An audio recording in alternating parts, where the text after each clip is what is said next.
Alright, we've actually got 3 packages here. Hard to see because they're stacked up on top of each other.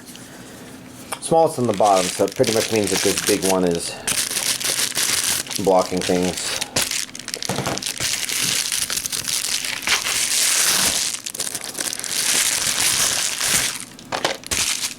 Oh yes.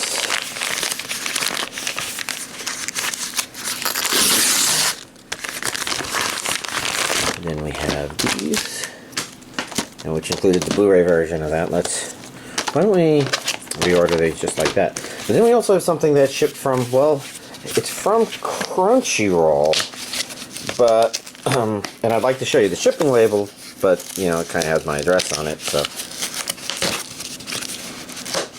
But it says Crunchyroll, so this is something I ordered. Well, Crunchyroll was still right stuff, I believe, and only now shipped. Okay. Yeah, and here's the receipt. But before we go through these, let's talk about a couple of other non-anime things I got. You can see I picked up a Super Mario Bros. Wonder, and is that a new? No, just a couple. And then Super Mario RPG. I don't think I'm planning to make those. And then I also picked up a new Switch. This is a Red Mario Bundle Edition. I'd show you the dock, but it's already hooked up. And actually the reason for that is my old Switch here. I think you can kind of see that the battery is bulging, and since this is my launch one, I figured it was safer to take as much as I could off of this and move it there. I still, like, I guess I transferred the main profile off, but I guess I still want this in order to know what the hell I had on here. I don't know how much I'll fire it up, and probably I'll just move the most important things over here for now, things whose save data I actually have, and then the other, but you know, yeah, new Switch. And yes, I did download the thing so that I transferred the Animal Crossing island over, so my Animal Crossing island is in a new place. So let's begin. This is Mobile Suit. Does that say Mobile Suit Gundam? Mobile Suit Gundam Twilight Axis. I'm trying to remember if this is something I ordered on its own. There was a group of 3 things that I ordered together whose release date kept getting pushed out, so you know, Crunchyroll will be the ones to eventually ship them, but maybe this is one of them. What can we tell about this? Looking at the bottom, that's a region A. I'm looking for dub. Where does this say dub? Audio. It's a Japanese with English subtitles only. Good to know, good to know. Very simple on the inside, but you know, sometimes it's just nice that stuff is still getting released on physical media. Next up we have Boruto. 24 episodes. The something war. I can't read if that says Fumo or Funato. Oh, okay. Don't these have a number somewhere on them, other than this obvious 24, which says how many episodes they are?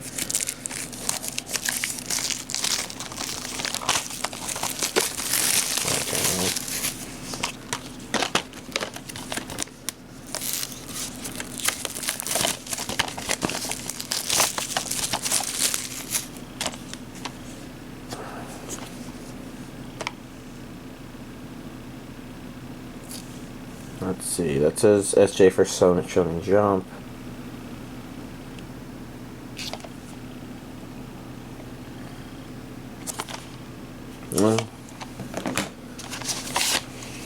Nothing.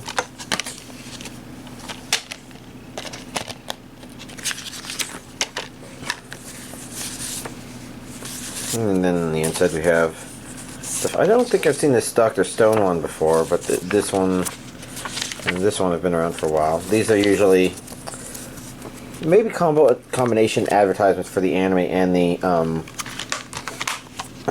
manga, but the manga ones, I think what they're mostly going for to let you know, oh hey, all these shonen shows that you like to watch, the manga is also available here from Viz, so that's always worth keeping in mind. And you can see the same ones are in here, although they're turned upside down. Interesting. I do want to take them up. There's something there. Let's see.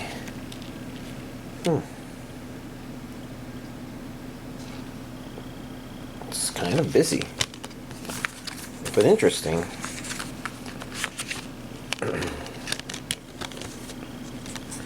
And 3 discs.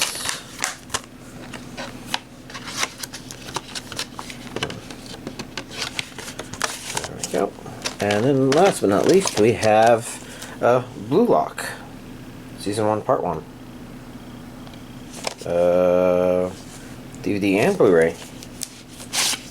Different underneath the slipcover. You know, that's always nice.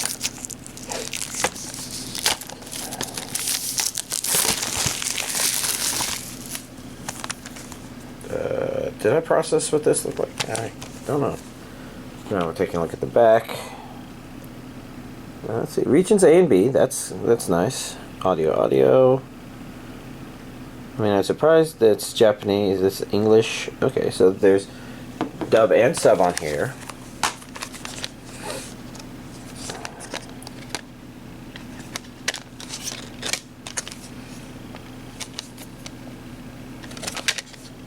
Okay, we had onesie twosies. Let me just double check to make sure these weren't like duplicate characters. I guess I don't know. And which one was this? It normally says down here this is Blu-ray, so this should be Blu-ray disc 1 and 2 and then DVD. I guess that says DVD there. It's a bit small. Well, it's a little update, but here's this week's anime DVD collection update. Alright, let's try and talk about all the things. First of all, with my Friday friend, we finished Jobless Reincarnation, Season 2. I mean, obviously I had seen it before, this was me rewatching it, but so we watched Season 2 episodes 9 through 12. I really did need the camera to be a little higher. Oh, I'm recording now. And, you know, it was nice. It's not the most exciting part, but it is stuff that feels like it's story relevant. I was just trying to think if I wanted to throw cheap shots at other anime having said that, but I think I'm okay right now. We'll just get to those as we go. Hulk episode 19. I think we're back to seeing Hulk and Anne travel again. The wrap up of the flashback stuff. And I guess it's okay. I'm just wanting to see where it's about to go from here.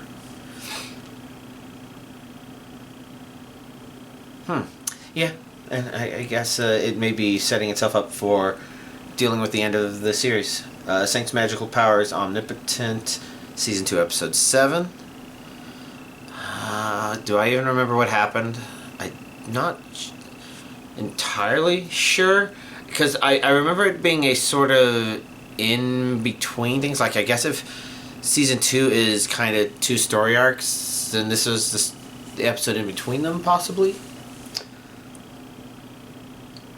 And maybe it kind of felt like that, but that's what I'm trying to remember, if I can remember anything about the end of the episode. And maybe I am, maybe I'm not. I'm not sure. The Eminence in Shadow, Season 2, Episode 27. Entertaining enough stuff.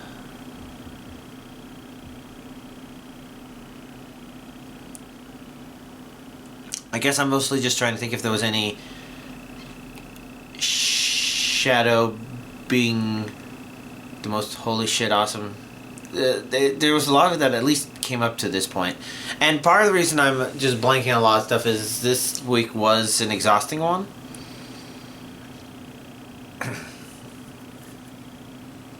But yeah, I guess I kind of remember enjoying the episode, but maybe not feeling stuff sticking out as, oh yes, this is the best episode of the season or anything like that. So, not much.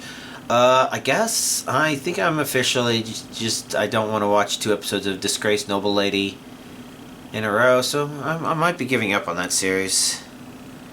Just because I just don't have the energy to try to catch up on it. My Daughter Left the Nest and Returned an S-Rank Adventurer, Episode 8. I guess that's correct. Yeah, it started a little earlier than some of the others. And, okay enough episode. What all happened in it? I guess there were some funny moments, things that I would say are better, even though it was spread out between stuff the dad did, stuff the daughter did. I feel like it's more in line with what I would have... Maybe it's not in line with what I would have wanted to see at the beginning, but after it's established what it is actually doing, I feel like what it's done is feeling better, and it was a pleasant episode. But I don't remember if it was a good episode or a great episode or something like that. Dr. Stone, Season 3, Episode 17. Good enough stuff. I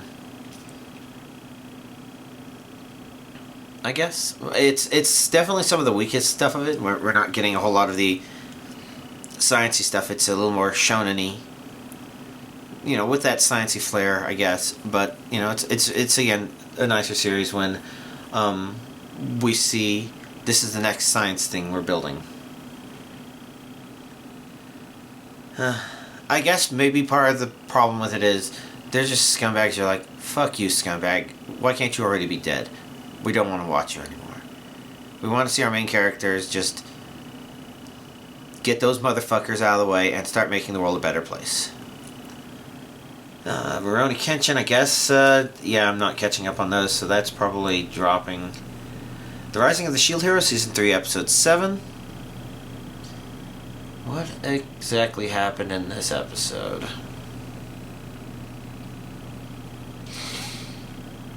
I'm remembering mostly a bunch of stuff. That's right. This episode was a little annoying. Not Season 2 annoying, but mostly just like... you can kind of sort of see a disaster that happened at the end of the anime just building up. And it's mostly happening because characters, especially unfortunately our main characters, kind of sitting around being like, why the fuck are you not stepping forward and doing something about that before anybody has said anything and pointed out, oh yeah, don't. Because it's like, I don't know. It makes the character feel a tiny bit irresponsible. I guess where it goes from there is probably the more important question, and we'll find out in the next episode.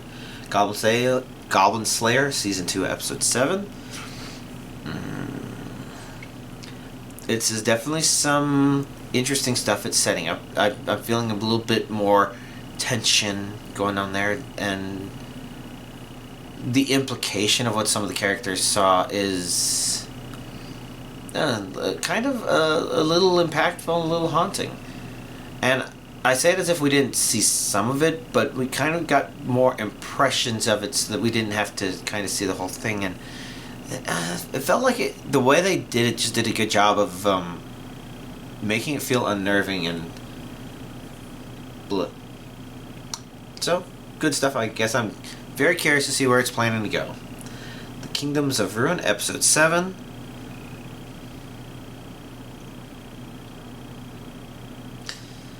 I guess it's still just curious to see where it's going. This show is doing its best, in my feeling, when it's fuck you people, it's revenge time.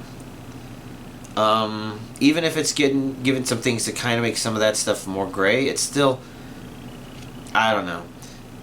There's elements of it. Well, I don't think it 100% compares to this, but I guess that one live-action Resident movie where everything had, I guess things were more desert. The zombie virus just spread too far, and then people were more in survival post-apocalyptic mode or something like that. This isn't the first example, and isn't necessarily the best example, but I just remember, these people who are always about setting traps to mercilessly kill people or something. I'm pretty sure it was that movie. And, them getting upset because somebody they like died, just like, you hypocritical motherfuckers. You've been doing that to other people. You don't get to be angry. You just need to fucking die. And I kind of feel like that's what I feel about most of the citizens in Kingdom of Ruin as well. Like, even if they through this thing, it's like, oh, here's why it's a little more gray. It's like, yeah, all these people, they were not only complacent in it, but we see people who are like, we're getting revenge on you. Yeah, fuck you, asshole. He was getting revenge on you for something y'all directly did to him. Now you're just like, oh, well, we were resisting him, and it's like, fuck you, assholes. So, you know, that's why the show frustrates me when it doesn't go into revenge mode, I suppose. But, you know, maybe I just have bottled up issues of my own. For your end, Beyond Journey's End, episode 11. What all happened in this episode? Yeah, it was a little bit more back to form, I would say. Where the past handful of episodes felt like it was stuck in an important, but oh yeah, I guess this is slightly more actiony and, you know, a kind of multi-episode cohesive event. While this one is a slight continuation of that, I also kind of feel like it's back to just kind of meanderingly watching time fly to a certain degree.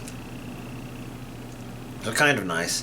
I'm trying to think if there was more niceness to it than just that, but it's good to know that it just didn't get too distracted by, oh, we have to show how our characters are now fighting gods or something like that.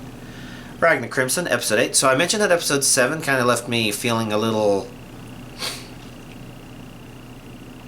unsure, I suppose, unsatisfied, because they started doing something and they very deliberately created an artificial feeling end to events, just a very conveniently timed sort of thing. And it's just like, it felt like it kept us from something that we absolutely, as an audience, needed to see happen. And so, you know, that episode left me a little unsure, but episode 8, I felt, got back into interesting territory. My biggest fear is that it's gone into a place where I do worry if it's focusing on going in the forward direction, but the show's kind of done that a couple of times and felt like, no, okay, yeah, it's staying a little focused on its goal. So, you know, hopeful. The Vexations of a Shut-In Vampire Princess, episode 7.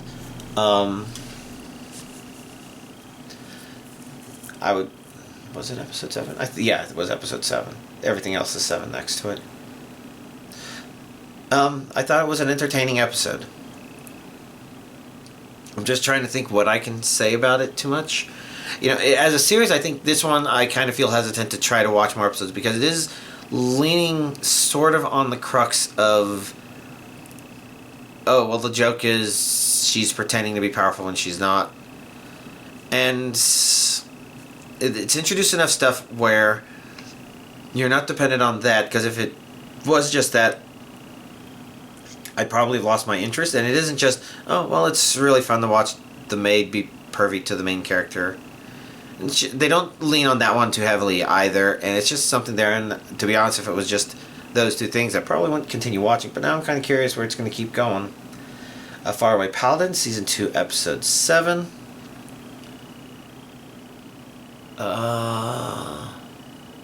Okay, yeah, Episode 6 had that. What all happened in Episode 7? Oh, yeah. Very interesting additional world building sort of stuff. Definitely interested to see more. It's just a show that's just kind of nice to watch. I like the episode. Butareba, the story of the man turned into a pig, episode 7. I guess it was okay. It's definitely better than it felt when it started, and definitely a lot of that has to do with the Yevma girl's Jess. I forget if that's her name or not. More her story and his coming along and contributing to that. And his contributions aren't like stellar, but they're kind of staying on a balancing point, so it's okay and watchable.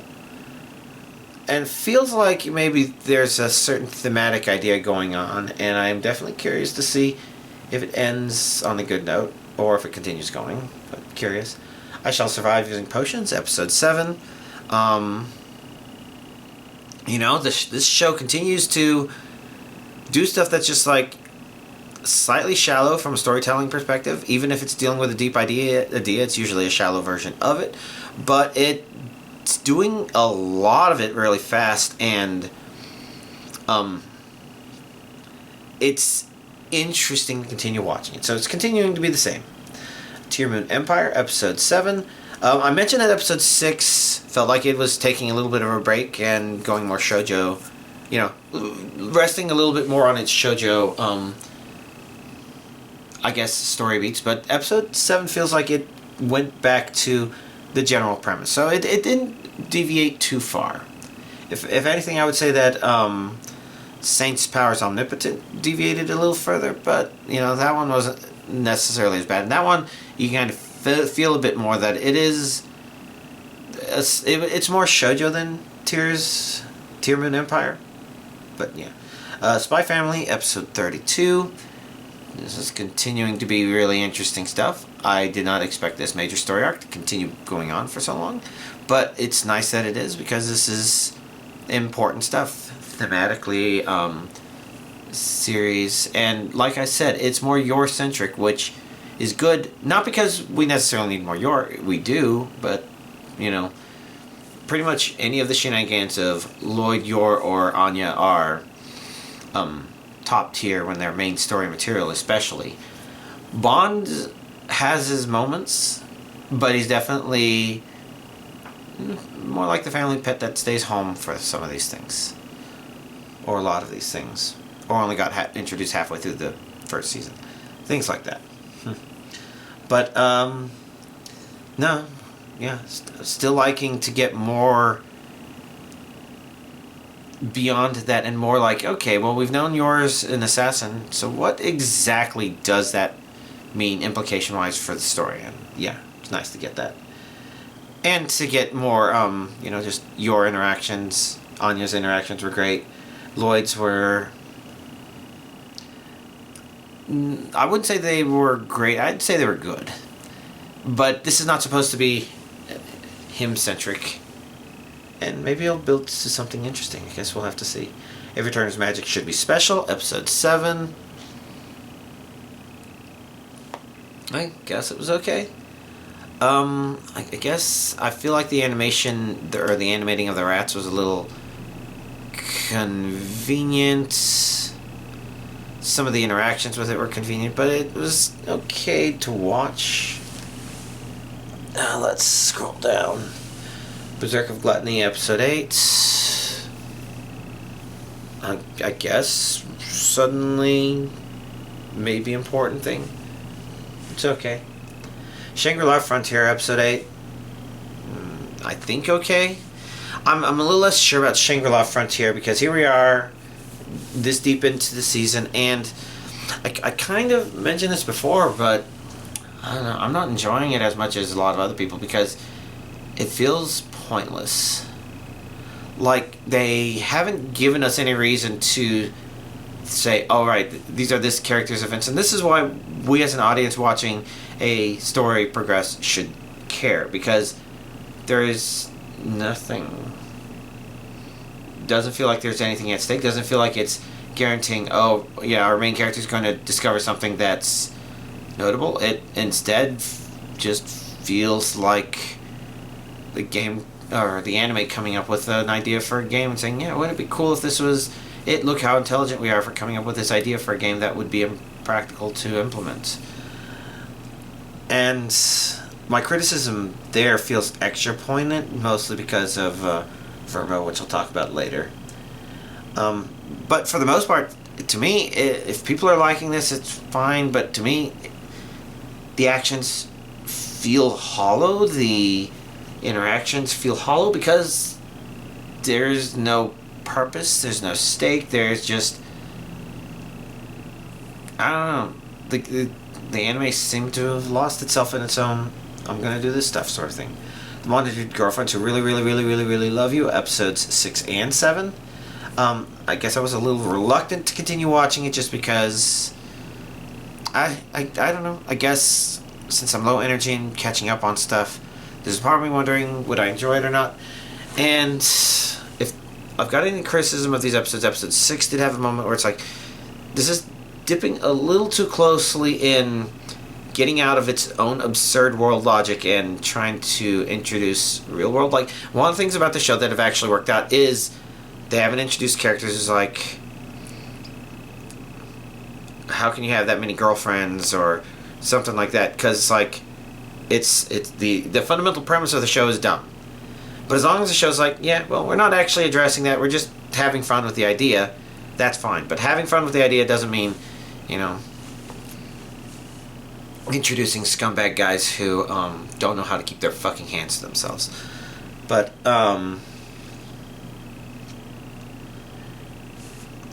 it still barely worked for episode 6, I would say. Fun, entertaining stuff. Episode 7 introduced another girl, which I guess is kind of amusing, but kind of...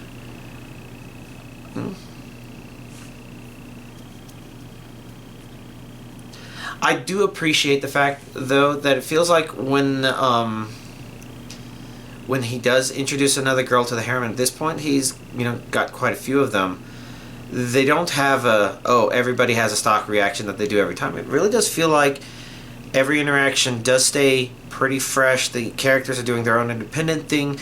They're doing slightly different things depending on different situations. They're actually interacting with each other as things go along. So I think that helps this anime a lot in terms of, you know, the absurd idea just kind of being fun. What do I think of that character? I'm not sure. It's a trope that I'm like, that's not how drugs works. But I guess it's just having fun with it, and it's not as problematic for me as, oh, this girl is supposed to be like smart and analytic, but she keeps saying dumb things that make no sense. And the anime isn't intending them to be dumb. It's just supposed to be like bad reasoning sometimes, but I don't know, things like, yeah, I don't know. They didn't do things to hammer that too much, so it didn't tickle me too badly, but yeah, it's a thing. Dark Gathering, episode 20. I guess the kind of story they had here, or introduced here for the horror element, is kind of interesting, but again, it gets a little too... I don't like how much the ghosts interact with the people. It just feels like ghosts are just ghost people, and not some sort of supernatural force, unknowable force. I don't know, it makes it feel like it's a little too knowable, and at the same time, it feels a little unbelievable. In particular, because it keeps doing things where it's just like, you know, people wouldn't say, oh, I don't know if ghosts exist, if this fucking shit actually did exist. And I don't mean it would only be on underground sites. I mean, like, this is stuff where it's like, humanity would have come close to extinction, like, multiple times throughout history because of some of this shit. So, it's like pretending that... It feels disconnected from the portion of reality that it's supposed to be slightly attached to. But, yeah, it's whatever. Maybe I can keep watching that since I'm so far and so close to the end of this season. Maybe the series, but probably more the season. I have not caught up on the Demon Sword Master of Excalibur Academy, so there's now 2 episodes. Yeah, there's 2 episodes. I'm not necessarily giving up on it, but as a series, it's just, I don't know, been kind of hard to care about it. Some people point out that there's a huge smorgasbord of stuff mixed in there, and, you know, there is, and that's not necessarily the problem with it. I think the main problem with it is, you know, a lot of those ideas that it's playing with are fine, but it doesn't seem to have the forethought to have said, well, but this is the main story that we're following, etc. Which is why it's kind of hard to find motivation to watch the next 2 episodes, because it's like, am I going to watch...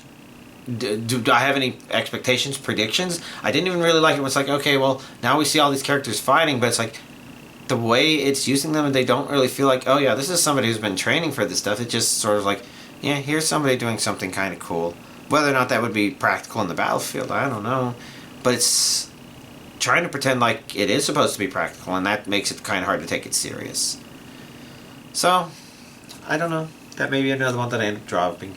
A playthrough of a certain dude's Vermo Life. We've gotten, this is episode 8, we've gotten more hints that, that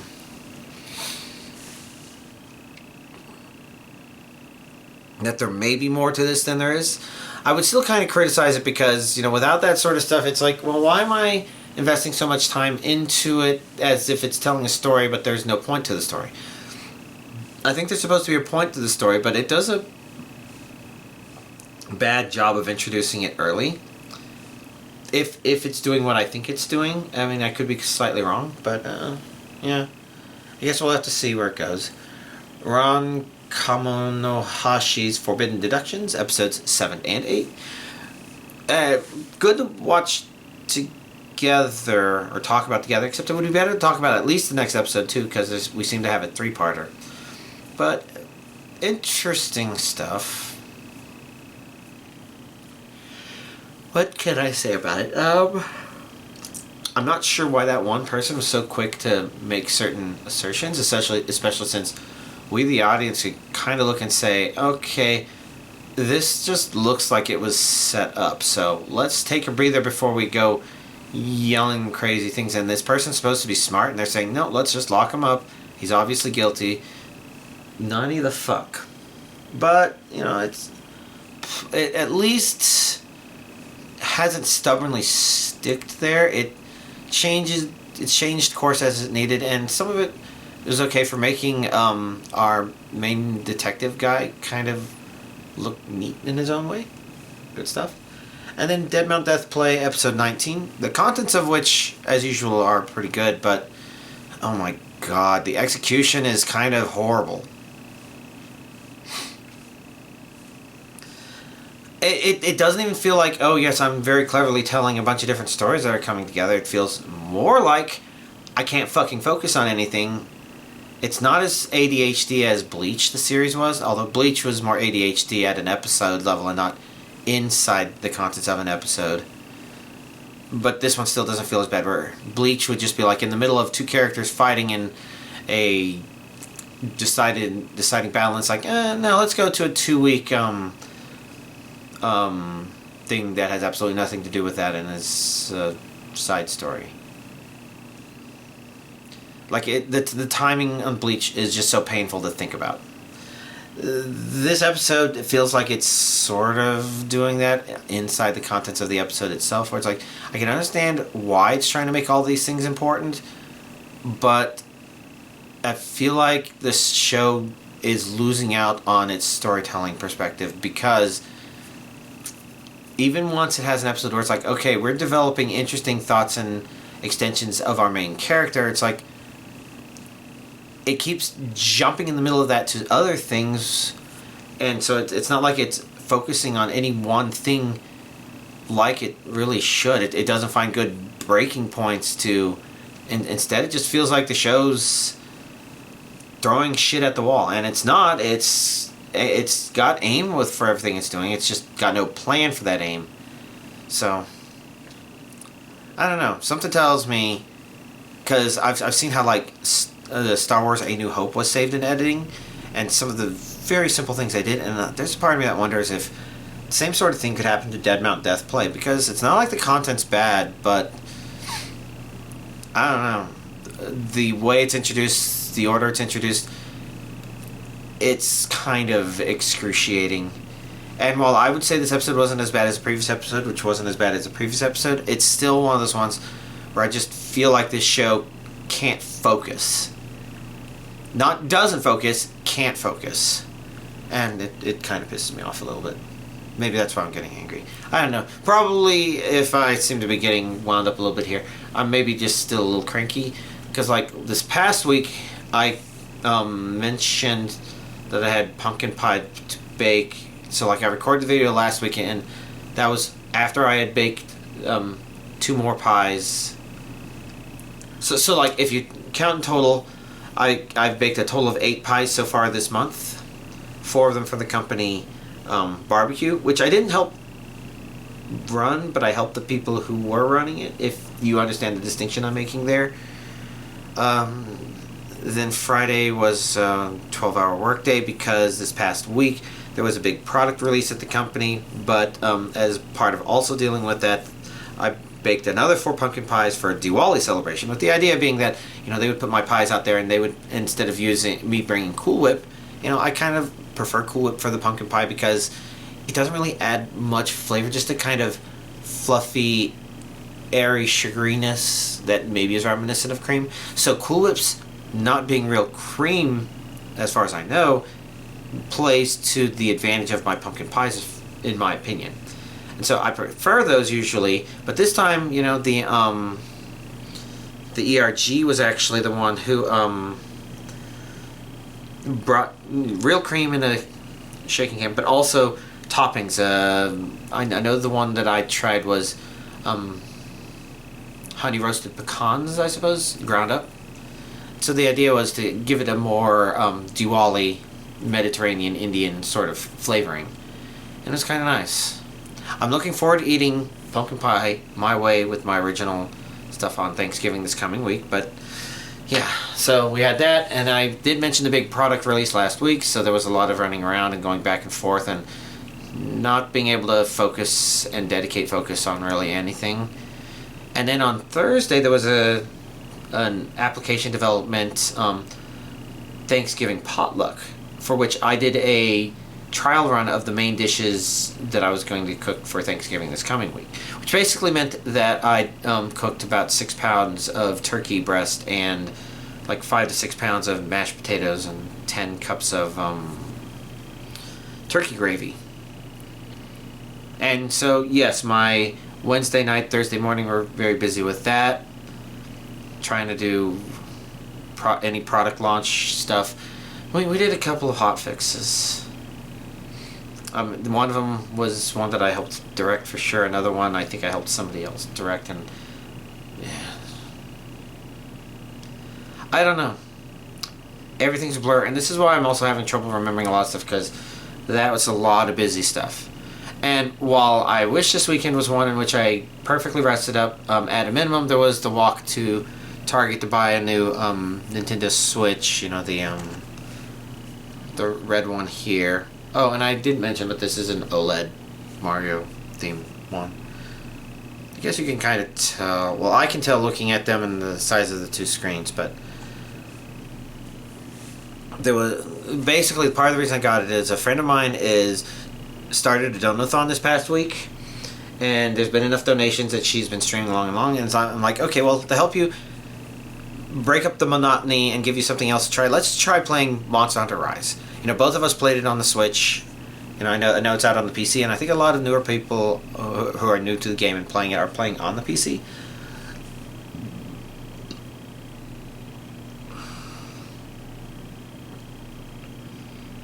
But, you know, I've sunk over 700 hours into the Switch version, and God knows how many hundreds of dollars. So, you know, I'm not moving away from the Switch version. And she's not dedicated enough to it to start over completely from scratch. She spent 300 hours in the game, so it's like, yeah, we're just going to play the Switch version. But it was nice because when we finally did get a chance to do that, we didn't have the one person we were hoping to bring in to help him get further along. You know, because I wasn't planning on having us get back to it after a year of not playing and, oh, let's try some difficult monsters. Especially since she's exhausted. I'm exhausted too, but I'm pretty sure she's more exhausted than I am. For me, it was more like, let's just find some stuff to do and just have fun doing the things in this game that are fun. Movement is fun. Things are fun. And we had 2 people that showed up on the stream and were like, hey, can we join? Yeah, cool. And that was very fun. Can't remember anything about their names. But, you know, it's not been too exhausting, but it's just been... I don't feel like I've sat down and taken naps or something like that. Even today, I kind of got a little into working on my VR chat avatar, because even though I haven't been really working on it in these past 2 weeks, I've at least had little moments of dabbling to experiment with something before I've reached the point where I'm like, okay, there's nothing I can do in order to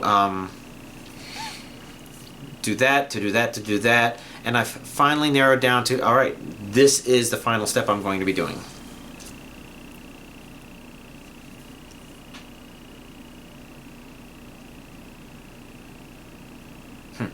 Yeah, that's weird stuff. that I'm thinking about. But I digress. The point is, you know, just I've been playing with stuff. But I do feel like I'm making progress on what I'm doing. Basically, my VR chat avatar is Alice Margatroyd. Maybe I already said this. I can't remember. I added a doll to it quite a bit ago. I've done more and more with the doll, and now I'm trying to incorporate all that stuff I've done with the doll, but the doll can also be used to do Alice Margatroyd kind of attacks. Yeah, and I probably described all that system and stuff. I'm just trying to figure out how to transition between the various states and setting things up so that all I have to do is create the animations, put them in place, and create the animator workflow in the animation controller. And I've actually made progress in that regard, so off to a good start, I would say. Is there anything else to talk about? Haven't played much Dead by Daylight. I suppose I should at least try to make sure I'm prepared for the release of Chucky, I think, next week. Anything else? Got my parents an Atari 2600 Plus. And I think that's worth mentioning here just because it's kind of a magical story. Because it was announced like a month or two ago. But it's interesting timing. See, my parents are basically trying to figure out some boring adult-related stuff. Specifically, trust and wills, making sure that if something happens to them, us kids can take care of it. More importantly, that me as the oldest who's probably going to be the one that will have to make sure everything gets executed correctly. You know, that's executor of the state for the will stuff, and then for the trust, I think that one gets to be a little bit more automatic, and I just have to talk to the lawyer. But basically, they're setting all that stuff up. They've been setting all that stuff up. It's a little late, but, you know, Dad's super healthy. And it's just Mom starting to get around that age. She's not super unhealthy, I would say. Maybe just not as healthy as she could be, but, you know, still fine stuff. Anyways, the point is, some of that discussion has involved random stuff such as the old Atari consoles there. And one of the things my mom said one time we were just talking about stuff is she'd be interested in keeping it if maybe I found a way for her to play it on the modern TVs. I'm like, oh, I'm going to start looking. And you know what was announced that same week? The Atari 2600 Plus. Which, you know, I was looking for the converters, and people had converters suggestions, but then they were also saying, but you know, it's just easier to just get a device, a bootleg device that just has the games on them already. And I'm like, well, I'll start looking into that. And that's when I saw Atari's releasing an official one that can actually play the old cartridges if they don't have it on the console itself already. And it's like, wow, that sounds even better. In fact, my parents would probably appreciate me buying something that's more officially produced and not directly manufactured from somebody in China, I guess. But the other nice thing about it was that its release date was this past Friday, which coincided pretty closely with my parents' birthdays. More my mom's than my dad's, but since my mom was the one that talked about it, it's even more appropriate. So it's just like, that's pretty cool. And you know, it was announced the week my mom mentioned it. It was released when it's like, oh, I need to get them something anyways because it's their birthday. And, you know, so that was a nice thing that happened over the weekend. And I can finally talk about it because I don't know if my mom watches this. Like, I don't know if my dad does. I somehow... well, I guess I can't say I somehow doubt because right now I'm not quite sure what his time is now that he's retired. But, you know... I figured Mom would be more likely to keep on it, even though I don't think she does. But I don't think Dad does either, but no, you know, who knows, he might have more motivation to. And if they don't, that's fine. But I think they'll appreciate the fact that I managed to hold my damn tongue for a month or two to let it be a surprise, because, you know, they didn't see that coming, and I'm hoping they get a chance to plug it in and say, it was nice to reminisce. Oh well. That's all a bunch of stuff. Huh. I guess I'm gonna wrap this video up. Y'all have a nice Thanksgiving and a nice week.